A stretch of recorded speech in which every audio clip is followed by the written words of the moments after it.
Hello everyone, स्वागत है आप सभी को हमारे इस यूट्यूब चैनल नोट्स मेकर इन हिंदी में। तो दोस्तों, आज की इस वीडियो में हम लोग बात करने वाले हैं ये जो हमारा दिल्ली सल्तनत का जो प्रशासन की हम बात कर रहे हैं, जो सीरीज चल रहा है, इसका हम लोग पार्ट 6 देखने वाले हैं।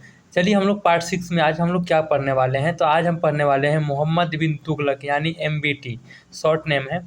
मोहम्मद बिन तुगलक की हम बात करते हैं, भू राजस्व व्यवस्था क्या क्या था उसके बारे में हम लोग पढ़ने वाले हैं। तो चलिए शुरू करते हैं। देखो क्या लिखा हुआ है कि मोहम्मद बिन तुगलक की हम बात करते हैं, भू राजस्व व्यवस्था में क्या था कि खेत के माप के द्वारा जो है कर का जो निर्धारण किया जाता था। वही दूसरी तरफ हम बात करते हैं कि फसल अगर नष्ट हो जाता था तो फसल के नष्ट होने पर भी जो है कर लेता था। यह जो है व्यवस्था या फिर इस तरह की जो है दरिंदगी स्थिति किसके शासनकाल में देखने के लिए मिला था। तो एक तरह से हम मान सकते हैं कि मोहम्मद बिन तुगलक के जो है शासन काल में देखने के लिए मिला था। बात करते हैं कि कुल उत्पाद का जो है 50% जो है एक तरह से हम बात करते हैं कर निर्धारण किया गया था। लिखा हुआ है क्या? हाँ, कर निर्धारण की हम बात करते हैं तो कुल उत्पाद का जो है 50% जो है निर्धारित किया गया था इसके भी शासनकाल में। और फिर हम अलाउद्दीन खिलजी के हम बारे में पढ़े थे, तो वहाँ भी हम इस तरह से जो है देखे थे। तो एक दूसरे से आप रिलेट करके देख सकते हैं। वही दूसरी तरफ हम बात करते हैं कि अनुमानित मूल्य के आधार पर जो है कर का जो निर्धारण किया जाता था। यानी कि एक तरह से हम बात करते हैं कि कोई एक अनुमान का जो है मूल्य को निर्धारित कर देते थे कि हाँ भाई, अगर 10 रुपये अगर है तो 10 रुपये ही तुमको टैक्स देना पड़ेगा। तो एक तरह से वो अनुमान के आधार पर जो है कर को जो है प्रावधान देते थे कि इतना मूल्य चल रहा है मार्केट में तो इतना मूल्य तुम टैक्स दे दो, बात खत्म। वही दूसरी तरफ हम बात करते हैं, इनका तो एक तरह से मूल्य के आधार पर हो गया। वही दूसरी तरफ बात करते हैं उपज के आधार पर भी जो है मतलब कि क्या करते थे, कर वगैरह जो है वसूलते थे। तो भू राजस्व व्यवस्था की हम बात करते हैं, कर नहीं, भू राजस्व व्यवस्था में बात करते हैं, मोहम्मद बिन तुगलक की हम बात करते हैं। तो उपज के अनुमान के आधार पर भी वो क्या करते थे कि भू राजस्व मतलब वसूल करते थे। ठीक है, बात करते हैं कि मोहम्मद बिन तुगलक के काल में बात करते हैं, भू राजस्व की कठोर नीति के कारण जो है किसान जो है विद्रोह करने लगे थे।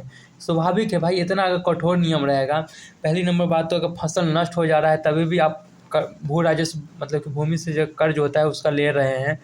भाई दूसरी तरफ अनुमान के आधार पर ले रहे हो कि भाई तुम्हारा फसल इतना है तो इतना तुम्हें जो है कर देना पड़ेगा। मान लो किसी कारण बस मौसमी या फिर बाढ़ या फिर किसी प्रकार से जो है प्राकृतिक आपदा के कारण जो है एक तरह से अगर फसल नष्ट हो जा रहा है, आपने तो चले गए कि हाँ अनुमान के आधार पर हम तुम्हारा फसल के आधार पर हम जो है कर निर्धारण कर दिए, लेकिन जैसे अगर मान लो फसल नष्ट हो गया तो क्या हो गया, फिर उतना तो देना ही पड़ेगा क्योंकि डायरेक्ट लिखा हुआ कि फसल नष्ट होने पर जो है दिया जाता था। किसान स्वाभाविक रूप से क्या कर सकते थे, विद्रोह करते थे, और विद्रोह हुआ था। जब इसका हम पूरा फाउंडेशन पढ़ेंगे तो उसमें बताएंगे। फाउंडेशन आप जब किताब बुक वगैरह पढ़ेंगे तो आपको पता चल जाएगा कि हाँ, जो मोहम्मद बिन तुगलक के काल में जो है एक तरह से हम बात करते हैं कि किसान विद्रोह किए थे। ठीक है, वही ऐसा माना जाता है कि अलाउद्दीन का जो कारारोपण की नीति जो है पर क्या था, तो प्रगतिहीन था, क्योंकि बात करते हैं इसमें जो कर का प्रावधान जो है सभी के लिए जो है समान था, है ना। रिग्रेसिव जानते हो, इकोनॉमिक्स से पढ़ने के लिए मिलेगा। ठीक है, तो एक तरह से मान सकते हैं इसको जो है पीछे की था वहाँ पर हम पढ़ा चुके हैं, लेकिन यहाँ पर था तो इसको हम रिवीजन कर दिए हैं। क्योंकि अलाउद्दीन खिलजी का जो है जो कर का व्यवस्था था उसमें सभी के लिए समान था, 50% निर्धारित करना था और सभी के लिए दिया जाता है, मतलब कि लिया जाता था, ऊंच नीच सबके लिए जो है एक बराबर था। खुद मुकद्दम चौधरी का जो है एक तरह से जो अधिकार को समाप्त कर दिया गया था और सबके बराबर बात करते हैं, इक्वल जो है अगर एक इक्वल में बात करते हैं टैक्स जो वसूल करते थे। ठीक है, इक्वल में टैक्स की वसूल करते थे। तो इसी आधार पर यह माना गया था कि जो अलाउद्दीन खिलजी का जो भू राजस्व की जो नीति थी एक तरह से जो है प्रगतिहीन थी। ठीक है, रिग्रेसिव था या प्रोग्रेसिव था, दोनों में आप कन्फ्यूजन क्या है आप हमें कमेंट करके बताइए। ठीक है, इंग्लिश में हमें लग रहा है रिग्रेसिव बोल रहे हैं, लेकिन उस समय माने मतलब एक समान था, ऐसा मान लो बस।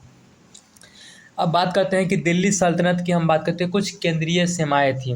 जो दिल्ली सल्तनत हम बात करते हैं जो कि केंद्र में बैठा हुआ था, तो इसकी जो है इसका जो है कुछ सीमाएं भी था। जैसे कि हम बात करते हैं परिस्थिति के आधार पर क्या करता था कि दिल्ली सल्तनत जो है राज्य से समझौता कर लेता था। वही दूसरी तरफ हम बात करते हैं कि भू राजस्व की जो ग्रामीण इलाका में था वह एक तरह से जो पुरानी रीति पर ही था। क्या था, पुरानी रीति पर, यानी कि वार्षिक में आपको एक बार जो है कर देना पड़ता था। ठीक है, यह जो है आपको मेंस पॉइंट से जो है देखने के लिए, और फिर आप मेंस पॉइंट से इसको जो है कोटेशन डाल सकते हैं। बात करते हैं ग्रामीण क्षेत्र में हिंदू कुलीन वर्ग का जो है वर्चस्व था, तो देखने के लिए मिला था, जैसे खुद मुकद्दम चौधरी हो गए, इन सबको वर्चस्व था, अमीर लोगों का भी वर्चस्व था। तो हम मान सकते हैं क्या कि जो ग्रामीण क्षेत्र था, ग्रामीण क्षेत्र में क्या होता था कि जो हिंदू कुलीन लोग होते थे उनका जो है काफ़ी ज़्यादा जो है वर्चस्व था। ठीक है, अब हम बात करते हैं अफ़गान प्रशासन के बारे में। ठीक है, अफ़गान प्रशासन की हम बात करते हैं, संरचना क्या था। तो अफ़गान प्रशासन की संरचना में हम बात करते हैं, तुर्क के जो है प्रशासनिक केंद्रीकरण को जो है कमज़ोर किया, पहली नंबर तो बात यह मान सकते हैं। पढ़ेंगे, हम बताएंगे कि अफ़गान शासक को किसने बुलाया था और अफ़गान शासक आने का मेन उद्देश्य क्या था, हम नीचे पढ़ेंगे, लिख रखे हैं, हम पढ़ेंगे। अभी इतना जान लीजिए कि जो अफ़गान के जो प्रशासन था उसमें क्या था, तो उसने जब वो यहाँ भारत में दिल्ली में आए तो उन्होंने क्या किया, जो तुर्क का जो प्रशासन था उस प्रशासन केंद्रीकरण को जो है एक तरह से जो है पूरी तरह से जो है कमज़ोर कर दिए। वही दूसरी तरफ हम बात करते हैं, जनजातीय पद्धति पर जो है यह आधारित था। ये लोग क्या थे, जनजाति लोग थे। ठीक है, बात करते हैं सामंता का भाव जो है अत्यधिक जो है प्रबल था। इसमें अमीरों का जो है वर्चस्व जो है काफ़ी ज़्यादा होता था। किसमें, तो अफ़गान प्रशासन में हम बात करते हैं कि जो अमीर लोग होते थे उनका जो है काफ़ी ज़्यादा जो है वर्चस्व होता था।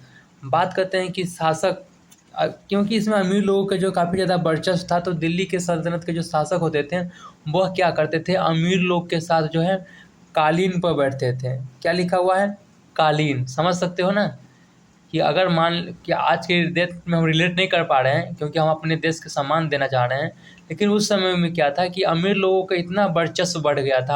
हम एग्जाम्पल नहीं देंगे, आप लोग समझ सकते हैं, लेकिन हम एग्जाम्पल नहीं देंगे। तो इतना उस समय बात करते हैं कि अमीर लोगों का वर्चस्व यानी बढ़ चुका था कि जो हमारे सेंटर में जो शासक होते थे वो अमीर लोगों के साथ जो कालीन यानी चटाई पर बैठते थे भाई। अब इससे बड़ी बात क्या हो सकती है।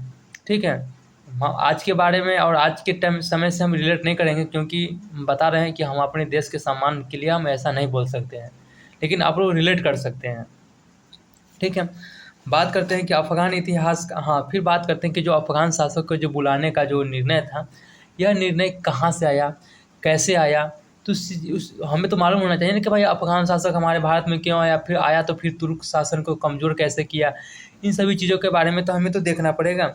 तो बताया जाता है कि एक इतिहासकार हैं, कौन सा इतिहासकार, तो अफ़गान के इतिहासकार हैं जिनका नाम है अब्बास खान शेरवानी। अब्बास खान शेरवानी के अनुसार यह माना गया है कि जो बहलोल लोदी था, जब लोदी वंश हम पढ़ाएंगे, चाहे पढ़े होंगे पीछे की वीडियो में, चाहे आप लोग पढ़े होंगे, क्योंकि मैं तो नहीं पढ़ाया हूँ।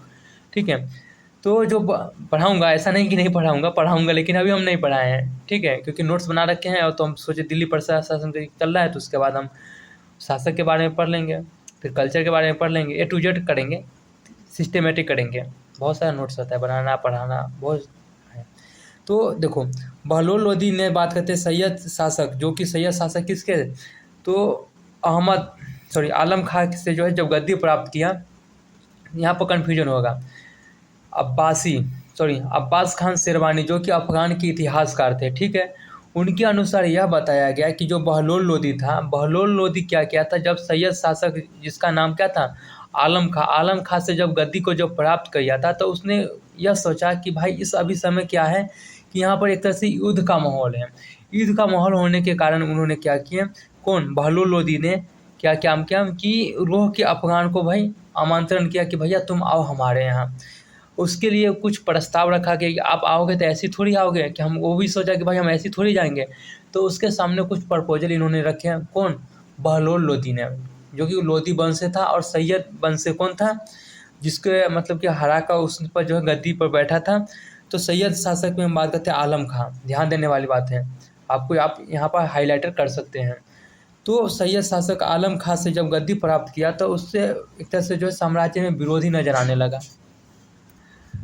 तो उन्होंने क्या किया कि रोह के जो अफ़गानों को जो है अपील किए थे कि भारत में आइए, और उन्होंने एक तरह से प्रपोजल डाला था कि हिंदुस्तान की जो है संप्रभुता जो होगी हमारा होगा। यानी कि बहलोल लोदी ने, यहाँ पर ध्यान देने वाली बात है क्योंकि यहाँ पर जो है प्रीलिम्स का क्वेश्चन जो है बनेगा कि अफ़गान शासक जब बहलोल लोदी ने जो है मतलब कि आमंत्रण किया था अपने साम्राज्य में विरोधी के एक तरह से माहौल या विरोध के माहौल के कारण, तो उन्होंने क्या प्रस्ताव रखे था। उन्होंने 4 ऑप्शन दे देंगे तो आप यहाँ पर जो कन्फ्यूज हो जाएंगे। तो उन्होंने प्रस्ताव रखा था क्या कि भाई जो हमारा जो हिंदुस्तान की जो प्रभुसत्ता जो है वह हमारा होगा, बाकी बात हम सभी का होगा। ठीक है, तो इन्होंने यह प्रस्ताव रखे थे।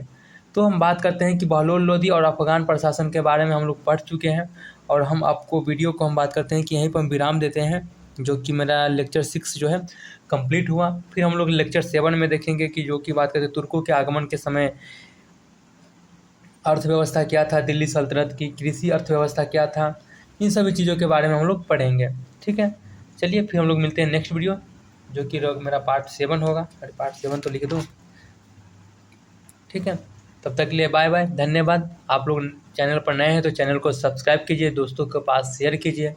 ठीक है, मेरा चैनल न्यू है, थोड़ा बहुत दिक्कत आ सकती है, फिर एक सिस्टेमेटिक में आ जाएंगे तो फिर दिक्कत नहीं आ पाएगा। ठीक है, वो कंटिन्यू रनिंग में हम लोग चलेंगे। नया काम है भाई, तो दिक्कत तो होगी, समझ सकते हैं। ठीक है, चलिए फिर हम लोग मिलते हैं नेक्स्ट वीडियो, जो कि मेरा पार्ट 7 रहेगा। कुछ भी अगर दिक्कत हो, इंक्वायरी हो, तो आप हमें कमेंट करके बोल सकते हैं।